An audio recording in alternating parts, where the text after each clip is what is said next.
नमस्कार दोस्तों, स्वागत है आपका आपके परिवार उड़ान में। डियर फ्रेंड, जैसा कि हमारे टीम के द्वारा लगातार 60,244 पोस्ट के लिए मॉक टेस्ट कराया जाता है, जिसमें सारे प्रश्न आपके पुरानी भर्ती 41,500 तथा 49,500 पर 68 पर आधारित प्रश्नों को लिया जाता है। डियर फ्रेंड्स, इसमें रोजगार विद अंकित भाटी तथा युक्ति प्रकाशन एवं अन्य प्रैक्टिस सेटों से प्रश्न लिए जाते हैं, जो कि आपकी परीक्षा के दृष्टि से अत्यंत महत्वपूर्ण है।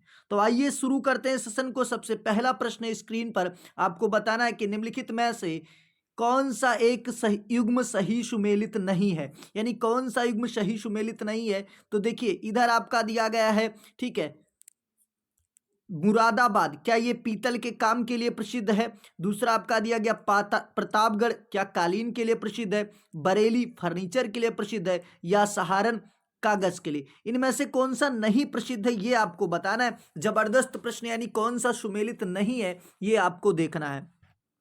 ठीक है, तो आशा करता हूं कि आंसर्स को टिक कर चुके होंगे। क्या हो जाएगा भैया, ये जो कालीन उद्योग है, कालीन उद्योग प्रतापगढ़ नहीं होगा, भदोई होगा। क्या हो जाएगा, भदोई होना चाहिए, भदोई होना चाहिए। तो आपका आंसर क्या हो जाएगा, B option is the correct answer. आइए चलते हैं नेक्स्ट प्रश्न पे दोस्त। स्क्रीन पर आपका नेक्स्ट प्रश्न आ चुका है। प्रश्न नंबर 2 है कि उत्तर प्रदेश के किस खिलाड़ी को वर्ष 2023 के लिए अर्जुन अवार्ड से सम्मानित किया जाएगा। जबरदस्त प्रश्न है माय डियर, ये लूसेंट में नहीं मिलने वाला है, और अब लूसेंट के रट्टाफिकेशन से परीक्षाएं निकलेंगी भी नहीं, ये समझ लीजिए। ए ऑप्शन दिया गया सौरभ चौधरी, बी ऑप्शन दिया गया पीयूष चावला, सी ऑप्शन दिया गया सुरेश रैना, और डी ऑप्शन दिया गया है पारुल चौधरी।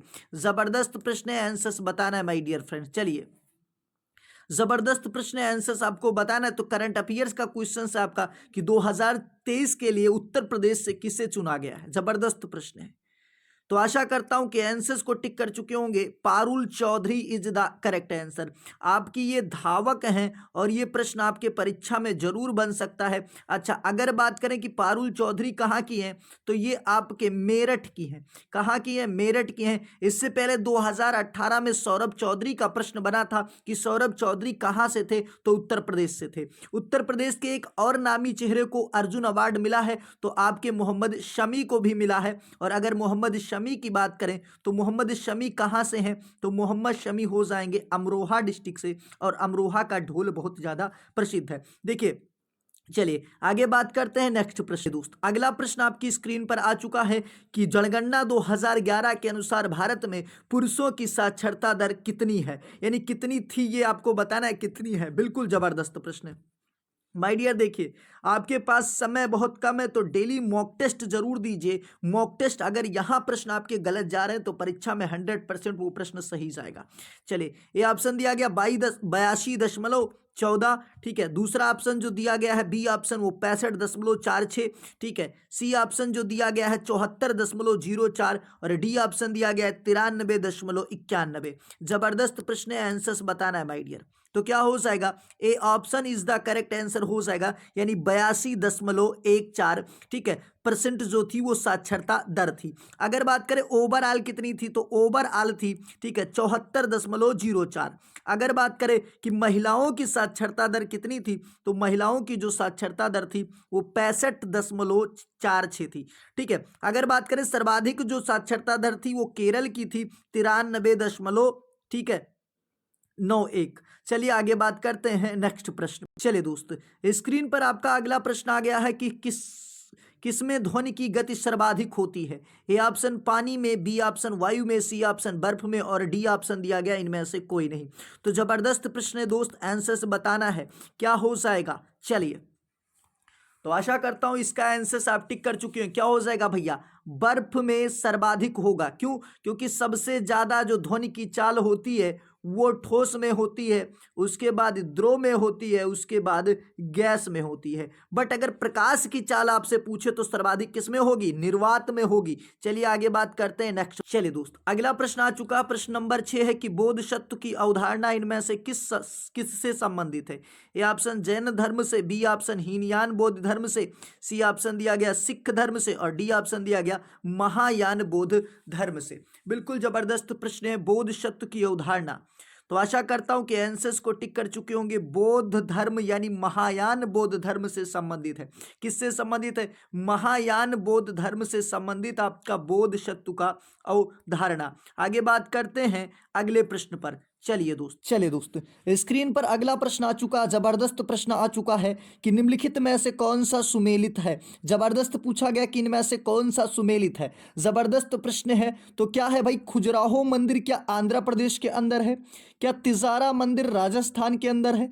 क्या वेंकटेश्वर मंदिर उड़ीसा के अंदर है? क्या लिंगराज मंदिर मध्य प्रदेश से? तो इसमें कौन सा सुमेलित है ये आपको बताना है माय डियर। तो क्या हो जाएगा? B option is the correct answer. जो तिजारा मंदिर है ये राजस्थान के अंदर है, और जो ये खजुराहो है ये आंध्र प्रदेश नहीं बल्कि एमपी यानी मध्य प्रदेश के अंदर होना चाहिए। लिंगराज मंदिर मध्य प्रदेश नहीं बल्कि उड़ीसा के अंदर होना चाहिए। बिल्कुल ऐसा जान चुके होंगे। आइए बात करते हैं नेक्स्ट प्रश्न पर। चलिए दोस्त अगला प्रश्न स्क्रीन पर आ चुका है। टोटल 38 प्रश्न आपके हैं और आपके परीक्षा में भी 38 प्रश्न देखने को मिल जाएंगे और हूबहू प्रश्न देखने को मिल जाएगा, इतना समझ लीजिए। आगे बात करते हैं कि यूपी के निम्नलिखित जनपदों में से कौन उत्तरांचल, हरियाणा तथा हिमाचल प्रदेश के साथ सीमा बनाता है। जबरदस्त प्रश्न है। उत्तरांचल, हरियाणा तथा हिमाचल प्रदेश के साथ कौन सीमा बनाता है? तो ए ऑप्शन दिया गया Saharanpur, B option Meerut, C option Muzaffarnagar और डी ऑप्शन दिया गया है सोनभद्र। जबरदस्त प्रश्न है। आंसर बताना है कि इनमें से कौन सा ठीक है बनाता है। चलिए तो आशा करता हूं कि आप आंसर्स को टिक कर चुके होंगे। Sonbhadra is the Saharanpur is the correct answer. यानी सहारनपुर की जो सीमा लगती है 3 राज्यों से लगती है, जबकि सोनभद्र की बात करें तो ये 4 राज्यों से सीमा साझा करता है। चलिए आगे बात करते हैं नेक्स्ट प्रश्न पर। चलिए दोस्त अगला प्रश्न स्क्रीन पर आ चुका कि निम्नलिखित में से कौन सा सार्क का सदस्य देश नहीं है। A option Bangladesh, B option Maldives, C option Myanmar और डी ऑप्शन दिया गया है पाकिस्तान।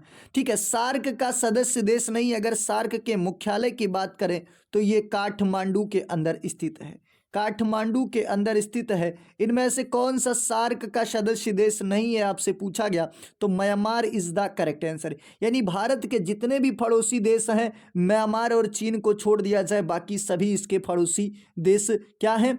ठीक है, सार्क के सदस्य देश हैं। आइए बात करते हैं नेक्स्ट प्रश्न। चलिए दोस्त स्क्रीन पर आपके अगला प्रश्न आ चुका है। जबरदस्त प्रश्न है कि राष्ट्रीय हिंदी दिवस कब मनाया जाता है। राष्ट्रीय हिंदी दिवस कब मनाया जाता है ये प्रश्न आपके पेपर में भी पूछ चुका है। ए ऑप्शन 14 सितंबर, बी ऑप्शन 10 जनवरी, सी ऑप्शन 8 मार्च और जो डी ऑप्शन दिया गया है वो 7 अप्रैल दिया गया। तो जबरदस्त आंसर हो जाएगा, क्या हो जाएगा? 7 सितंबर इज द करेक्ट आंसर। अगर 10 जनवरी की बात करें तो इसको विश्व हिंदी दिवस मनाया जाता है। क्या मनाया जाता है मेरे दोस्त? तो विश्व हिंदी दिवस मनाया जाता है। विश्व हिंदी दिवस मनाया जाता है। अगर 8 मार्च की बात करें तो महिला दिवस मनाया जाता है। क्या मनाया जाता है? महिला दिवस, वो भी वर्ल्ड महिला डे मनाया जाता है। 7 अप्रैल को स्वास्थ्य दिवस के रूप में मनाया जाता है। आगे बात करते हैं नेक्स्ट ले दोस्त। अगला प्रश्न स्क्रीन पर आ चुका है। जबरदस्त प्रश्न है कि हाल ही में फिक्की के नए अध्यक्ष कौन बने हैं। फिक्की के नए अध्यक्ष कौन बने आपसे पूछा गया। ए ऑप्शन दिया गया Suryakant Panda, B option Anees Shah, C option B R Subramaniam और डी ऑप्शन दिया गया हीरालाल समारिया। जबरदस्त प्रश्न है, आंसर से बताना है मेरे दोस्त। देखिए पेपर से 5 दिन पहले ठीक है यूपीएससी के का एक स्पेशल नोट्स तैयार किया गया जो कि टेलीग्राम ग्रुप पे भी डाला जाएगा और उसकी एक स्पेशल क्लास भी लाई जाएगी। तो चैनल को आप उसके लिए सब्सक्राइब रखिए दोस्त, ताकि देखिए इतना तो है नहीं, चैनल आपको तुरंत मिल जाएगा। ठीक है, बात करते हैं तो क्या हो जाएगा दोस्त। फिक्की के नए अध्यक्ष कौन बने हैं? तो बहुत लोगों का गलत होने वाला है। क्या हो जाएगा? Anees Shah is the correct answer. नवंबर मंथ में इनकी नियुक्ति हुई है। नवंबर मंथ में इनकी नियुक्ति हुई। इससे पहले जो थे वो सूर्यकांत पांडा थे। ठीक है, अगर बात करें बी आर सुब्रमण्यम इस समय कौन है, तो आप कहेंगे सर ये नीति आयोग के क्या हो जाएंगे? सीईओ हो जाएंगे। ठीक है, अगर हीरालाल समारिया की बात करें तो पहले दलित मुख्य सूचना आयुक्त बने हैं। आइए नेक्स्ट। चले थोड़ा सा स्पीड को फास्ट करेंगे कि दिल्ली सल्तनत के सबसे बड़ा, ठीक है, दिल्ली सल्तनत का सबसे बड़ा विस्तार किसके शासनकाल में देखा गया। जबरदस्त प्रश्न है भैया कि दिल्ली सल्तनत का सबसे बड़ा विस्तार किसके शासन में देखा गया। ए ऑप्शन दिया गया Muhammad bin Tughlaq, B option Ghiyasuddin Tughlaq, C option दिया गया अलाउद्दीन खिलजी और डी ऑप्शन दिया गया है आपका सिकंदर लोदी। जबरदस्त प्रश्न है, आंसर्स बताना है। तो आशा करता हूं कि आंसर्स को टिक कर चुके होंगे। क्या हो जाएगा, MBT यानी मोहम्मद बिन तुगलक के शासनकाल में सबसे ज्यादा विस्तार देखने को मिला। अगर बात करें सबसे पढ़ा लिखा कौन था तो मोहम्मद बिन तुगलक था। आइए बात करते हैं नेक्स्ट। चलिए दोस्त, स्क्रीन पर आपका अगला प्रश्न है, प्रश्न नंबर 13 आ चुका है। ये सारे प्रश्न आपके उत्तर प्रदेश पुलिस में आए हुए हैं।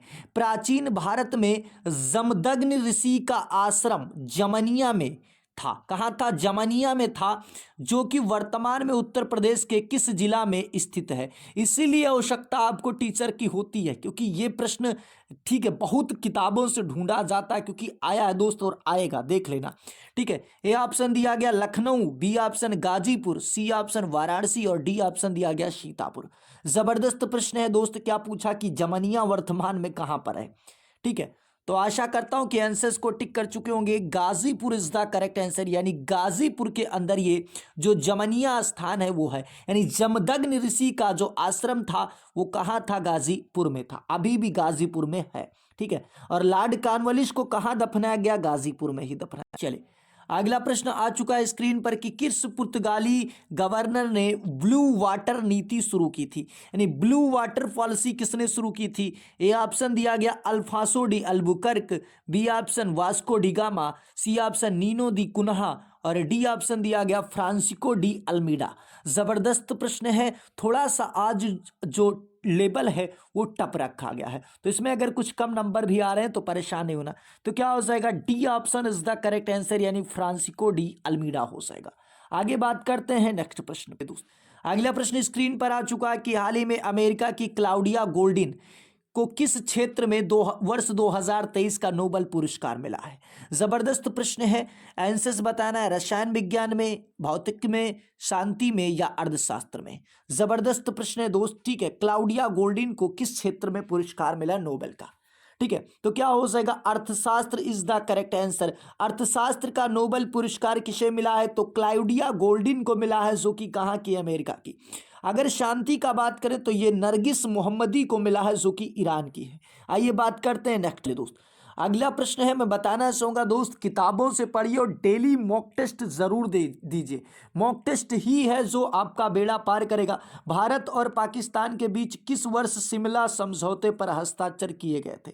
शिमला समझौते पर किस वर्ष हस्ताक्षर किया गया, 1970, 1974, 1972, 1976। तो जबरदस्त प्रश्न क्या हो जाएगा, 1972 is the correct answer, Shimla समझौता, याद रखिए। आइए बात करते हैं नेक्स्ट दोस्त।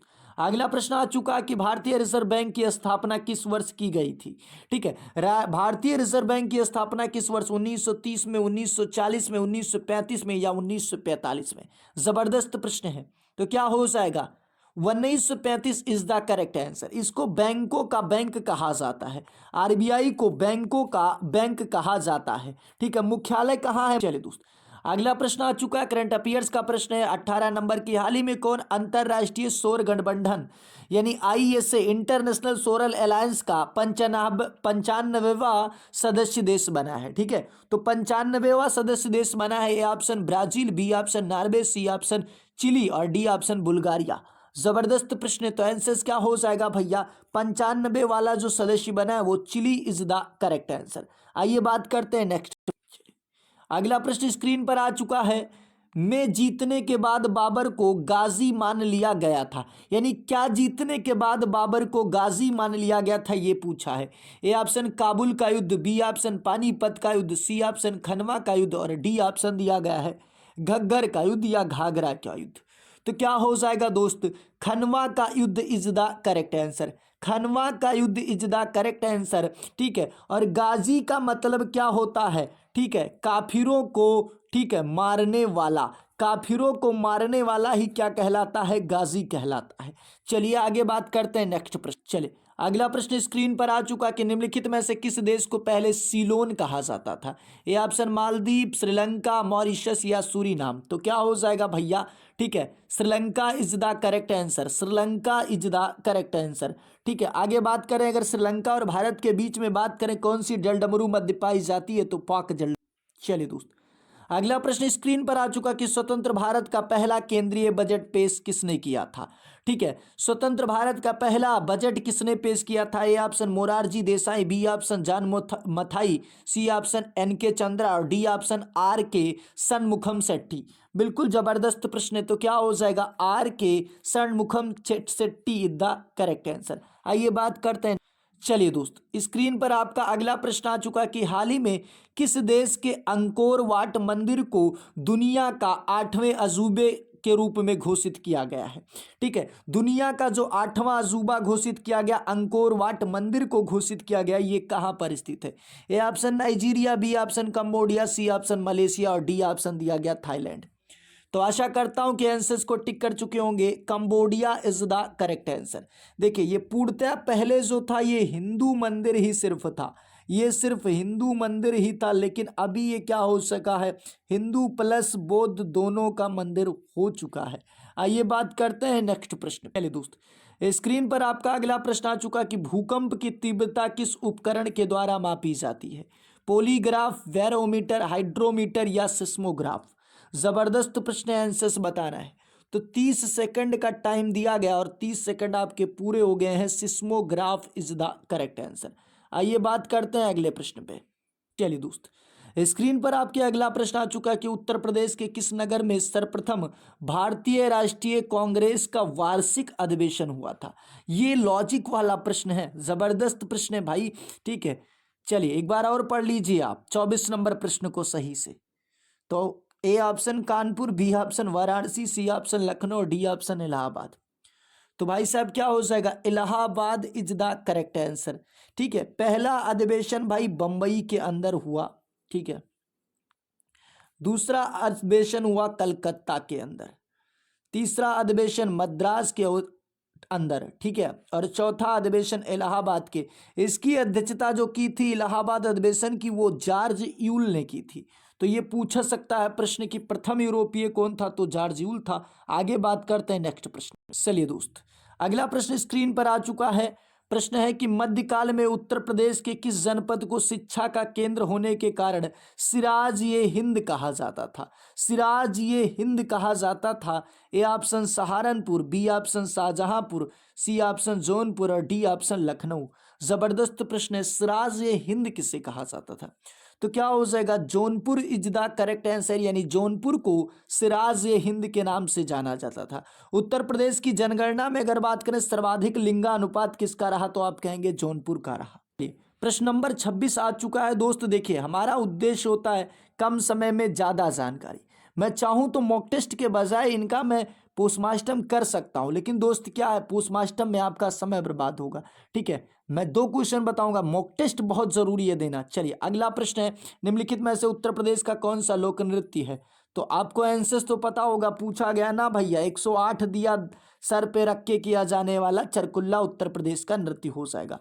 आइए नेक्स्ट 27 नंबर प्रश्न आ चुका है। जबरदस्त प्रश्न है कि भारत के संविधान की इनमें से कौन सी विशेषता यूनाइटेड किंगडम से के संविधान से ली गई है? यानी यूनाइटेड किंगडम के संविधान से क्या लिया गया है प्रावधान, ये आपको बताना है। ए ऑप्शन समवर्ती सूची, बी ऑप्शन राज्य के नीति निर्देशक तत्व, सी ऑप्शन मौलिक कर्तव्य और डी ऑप्शन एकल नागरिकता।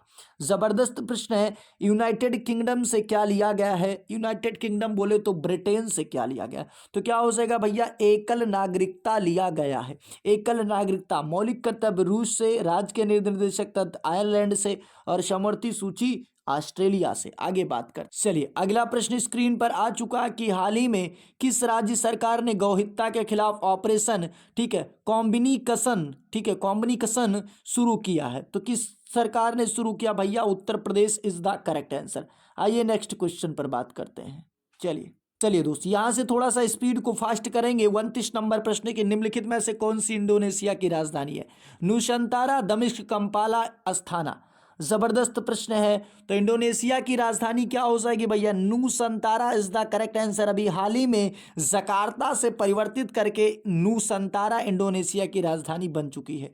आइए नेक्स्ट क्वेश्चन पर बात करते हैं। अगर दमिश्क की बात करें तो सीरिया की राजधानी हो जाएगी। चलिए अगला प्रश्न आ चुका है, जबरदस्त प्रश्न है कि अनुच्छेद 279 ये इनमें से किस संवैधानिक निकाय से संबंधित है?